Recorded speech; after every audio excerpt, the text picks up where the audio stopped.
In May 2026, the United States and Iran entered their third month of open wartime conflict. Within this environment of escalating tension, the FBI announced a $200,000 bounty for information leading to the capture of a single American citizen. The target is Monica Witt, a former counterintelligence specialist and special agent with the Air Force Office of Special Investigations. For over a decade, Witt operated within top-secret networks. Her training was centered on identifying foreign spies and protecting biometric data, personnel files, and classified counterintelligence protocols.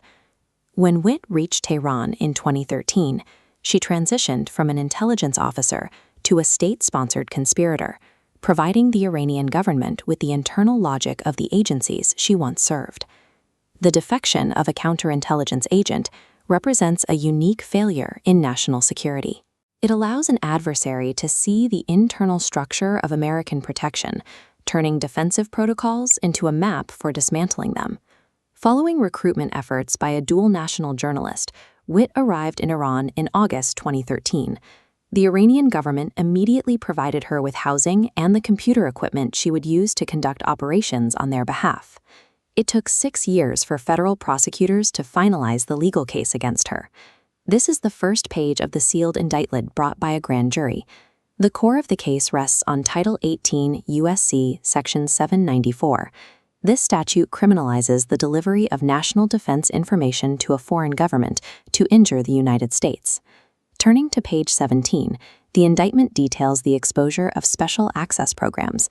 These were Witt's most sensitive secrets, classified missions and codenames for DoD operations targeting specific foreign threats. To prove malicious intent, prosecutors cited Witt's own communications. In one of her final emails to her handlers, she wrote, "I'm signing off and heading out, coming home."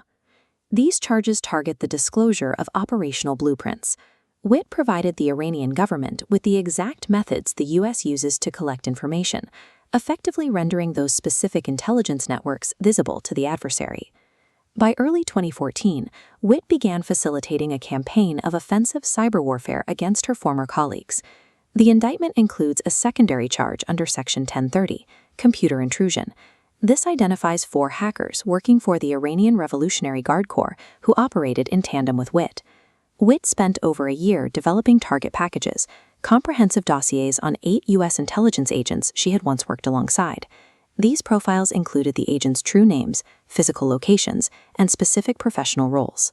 The IRGC used this personal data to launch spear phishing attacks, tricking U.S. personnel into opening links that deployed keystroke logging malware onto their government computers. Legally, this constitutes aiding and abetting.